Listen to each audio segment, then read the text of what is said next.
আজি মই পনীৰ বনাবলৈ ওলাইছোঁ। মইনো কেনেদৰে পনীৰ বনাওঁ তাকে চাওঁ আহক।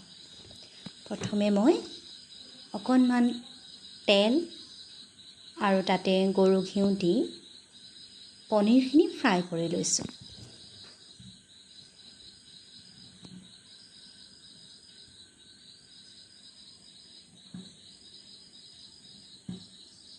পনীৰখিনি ফ্ৰাই নকৰাকৈও দিব পাৰি, কিন্তু মোৰ ফ্ৰাই কৰিয়ে ভাল লাগে।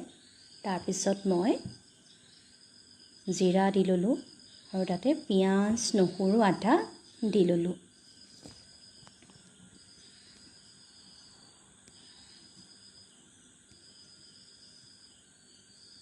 এইখিনি মই ফ্ৰাই কৰি ল'ম।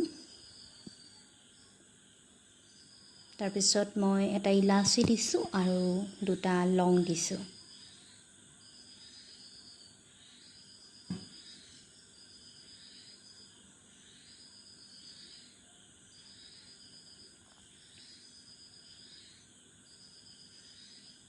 তাৰপিছত অকণমান জিৰা গুড়ি দিছোঁ আকৌ, আৰু ৰেড চিলি দিছোঁ।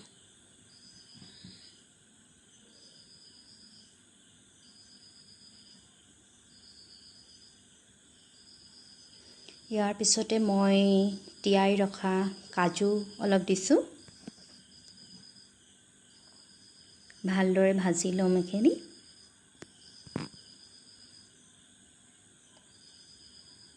ইয়াৰ পিছতে মই অকণমান বিলাহীও দিছোঁ।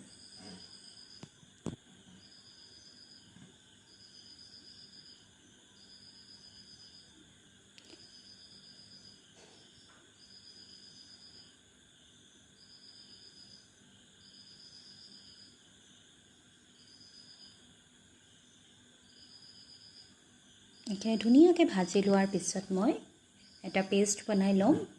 পেষ্টটো বনাবৰ বাবে ইয়াতে মই ক্ৰীমো এড কৰিছোঁ। এতিয়া আকৌ অকণমান তেল আৰু গৰু ঘিউ দি মই জিৰা গুড়ি, ৰেড চিলি আৰু হালধি দি ল'লোঁ।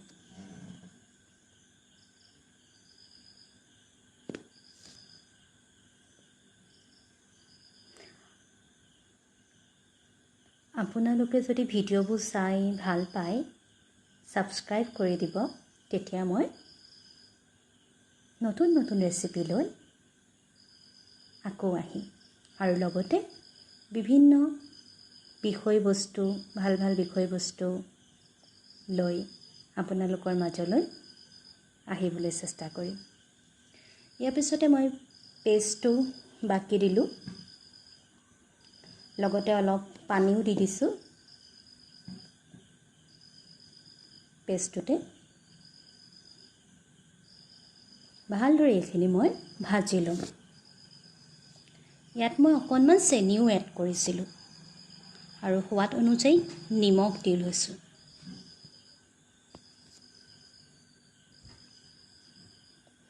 এইখিনি ভালদৰে ভজাৰ পিছত পনীৰখিনি মই এতিয়া বাকি দিছোঁ।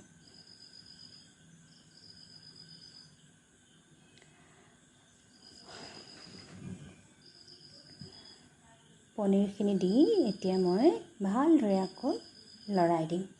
পনীৰখিনি দিয়াৰ পিছত বেছি সময় নাৰাখিলেও হয়, আমাৰ পনীৰ ৰেচিপি খাব পৰা হৈ যায় আৰু।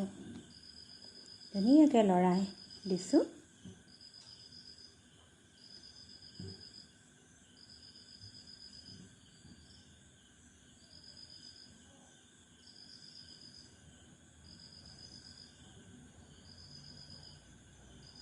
এতিয়া পনীৰ ৰেচিপিটো হৈ গৈছে। ইয়াতে মই দেখিবলৈও ধুনীয়া লাগিবৰ বাবে আৰু খাবলৈও সোৱাদ হ'বৰ বাবে অলপ ক্ৰীম দি দিছোঁ। যদি ভাল পালে জনাব। আপোনালোকেও ঘৰত খাবলৈ ট্ৰাই কৰিব।